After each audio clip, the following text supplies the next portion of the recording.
सृष्टि बचपन से ही दिखने में सुंदर नहीं थी, लेकिन अमीर बाप की बेटी सृष्टि पर उसकी माँ जान छिड़कती।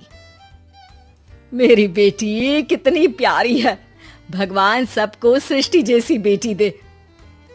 सृष्टि धीरे धीरे बड़ी होती है।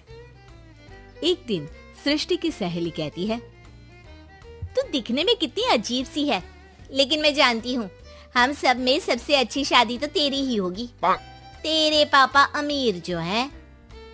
और बता नहीं सकते यार, दहेज तो हर कोई देता है, ये क्या ज्यादा ले जाएगी अपने पति के लिए? अरे बड़े शहर में कोठी है इसके पापा की। अरे पापा की है ना, कौन सी इसकी है? इसकी होती तब तो कोई भी लड़का इससे शादी कर लेता। अरे पापा की मतलब पापा की है तो मेरी ही है ना? किसने कहा? अब तेरी तो तब होगी ना जब तेरा भाई ना हो। वैसे भी शादी के बाद सारी प्रॉपर्टी भाई के नाम होती है। सृष्टि समझ जाती है कि उसे किसी भी हालत में माँ बाप की सारी प्रॉपर्टी को अपने नाम करना है, लेकिन कैसे? एक दिन सृष्टि का भाई शीनू कहता है, बहन क्या कर रही है? तुझसे एक बात करनी है। अरे हाँ करना, मैं तो तेरी बहन हूँ। बहन मेरी लाइफ में ना एक लड़की है, बहुत अच्छी है। मैं सोच रहा हूँ माँ और पापा से बात करूँ शादी के लिए। सृष्टि को समझ में आ जाता है कि भाई की शादी होते ही भाभी उसे एक दिन भी घर में बर्दाश्त नहीं करेगी। क्या बात है भाई, बताना कौन है वो? यार वो बहुत अच्छी लड़की है, पढ़ी लिखी है, मेरे साथ जॉब भी करती है। बस एक प्रॉब्लम है। प्रॉब्लम? क्या प्रॉब्लम है भाई? यार वो शादीशुदा है, लेकिन उसके पति ने उसे सिर्फ इसलिए छोड़ दिया क्योंकि उसके माँ बाप दहेज नहीं दे पाए। सृष्टि ये सुनकर न जाने क्यों खुश हो जाती है। अरे भाई तो क्या हुआ, लड़की तुझे तो पसंद है ना? शीनू को लगता है कि बहन उसे समझ रही है। वो इस बात से अनजान होता है कि उसकी बहन की मंशा पूरा घर हड़पने की है। सृष्टि अपनी माँ से कहती है, मम्मी मुझे तो बहुत चिंता है। पता है शीनू क्या कर रहा है? अरे क्या कर रहा है? वो तो काम पर जाता है और वापस घर आता है। नहीं ना माँ, वो यही तो नहीं कर रहा, बाकी सब कर रहा है। आपको पता है उससे प्यार है, और वो भी एक शादीशुदा लड़की से। हैं? ये क्या हो गया? मैं सोसाइटी में क्या मुंह दिखाऊंगी? अरे तेरे पापा तो यही कहेंगे कि मैंने ही उसे बिगाड़ दिया है। माँ देखो, मेरी बात मानो, पापा पर भी विश्वास करने की जरूरत नहीं है। अब आप ही बताओ, पापा इतनी देर घर के बाहर रहते हैं क्यों? बोलो। अरे बेटा वो तो नौकरी करते हैं ना। तू बहुत भोली है माँ। पापा का ऑफिस तो 7 बजे खत्म हो जाता है, लेकिन देखो कितनी देर से आते हैं। अरे नहीं बेटा, ऐसी कोई बात नहीं है। सृष्टि माँ को एक औरत से बात करते पिता की फोटो दिखाती है। देखो माँ कैसे हैं पापा। मैं ना कहती थी कि पापा सही नहीं है। मैं तेरे पापा से बात करूंगी, दे फोटो मुझे। ओ माँ, वो तो डिलीट हो गई। लेकिन चल, तूने तो देख लिया ना। पापा से बाद में बात कर लेना, और हाँ मेरा नाम बिल्कुल मत लेना। हाँ माँ।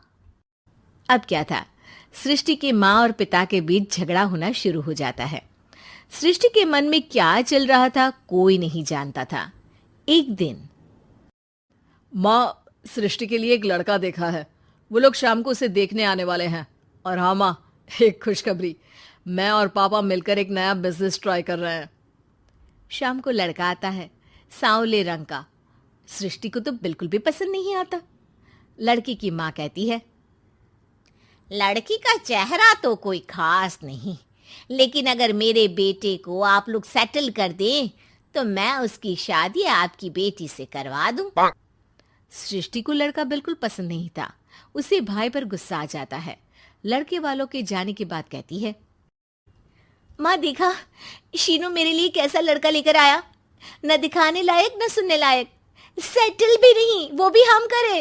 अरे माँ, मैं जानती हूँ ये मेरी शादी किसी भी घर में क्यों करवाना चाहता है। अरे कैसी बात कर रही है बहन, तूने तो देखा ना, लड़के को मैंने ही मना कर दिया तुझसे शादी के लिए। जिसने लड़का बताया था उसने उसकी बहुत तारीफ की थी। बात आई गई हो जाती है, लेकिन सृष्टि का मन शांत नहीं होता। क्या करूँ, कुछ समझ में नहीं आ रहा। मेरी शादी हो गई तो ये लोग पूरी प्रॉपर्टी शीनू के नाम कर देंगे, मेरे हाथ तो कुछ लगेगा ही नहीं। तभी सृष्टि को आइडिया आता है। वो किसी वकील को फोन करती है। जी देखिए, अगर आपके मम्मी पापा का तलाक हो जाता है तो आपके पिता की आधी प्रॉपर्टी आपकी माँ के नाम हो जाएगी, फिर उसे वो किसी को भी दे सकती है। सृष्टि अब माँ को बेटे के खिलाफ भरती है। माँ, शीनू पर नजर रखा करो। वो जिस लड़की के प्यार में है ना, वो शादीशुदा है। यहाँ आएगी, सारा पैसा, रुपया, जमीन, जायदाद सब हड़प लेगी। पापा का भी हाल तुमसे छुपा नहीं है। ऐसा ना हो कि मैं और आप एक दिन सड़क पर भीख मांगे। हे भगवान, मैं तो जीते जी मर जाऊंगी अगर ऐसा हो गया तो। ऐसा हो गया नहीं माँ, ऐसा ही होगा। अभी समय है, आगे का सोच लो। मैं तो कहती हूँ पापा से आधी प्रॉपर्टी लेकर अलग हो जाओ। पापा की आधी प्रॉपर्टी भी हम लोगों को अगर मिल जाती है ना, तो अगले 7 जन्म सफल समझो। बेचारी माँ बेटी के कहने पर पति से तलाक लेकर अलग हो जाती है। सृष्टि अब पैसों से गाड़ी और अपने दूसरे महंगे शौक पूरे करने लगी। उसके दोस्त भी उसके पैसे इस्तेमाल करते। सृष्टि, कल तुम कहाँ थी? मैं सारा दिन घर पर अकेली थी। तो मैं क्या करूं? मैंने ठेका तो नहीं लिया है ना तुम्हें संभालने का। माँ को सृष्टि से ये उम्मीद नहीं थी। वो बैठकर रोने लगती है। वहीं उसका पति यानी कि सृष्टि के पिता आ जाते हैं। मैं जानता था कि तुम्हारा यही हाल होगा, तो आपने मुझे रोका क्यों नहीं? मैं रोकता तो तुम रुकती क्या? सृष्टि के कहने पर तुमने मुझ पर, अपने बेटे पर शक किया, लेकिन तुम ये भूल गई कि कैसे हम दोनों ने मिलकर जीवन में इतना सब खड़ा किया। माँ पति के गले लग जाती है। मुझे माफ कर दीजिए, मैंने आपकी कमाई का एक बड़ा हिस्सा गवा दिया। कोई बात नहीं, तुम साथ हो तो मैं ऐसी 7 प्रॉपर्टी खड़ी कर दूंगा। तभी वहां सृष्टि आ जाती है रोते हुए। माँ, मयंक ने मुझे छोड़ दिया। वो बोल रहा था जब तक मेरे पास पैसे थे तब तक ही वो मेरे साथ था। पापा, माँ, मुझे माफ कर दीजिए।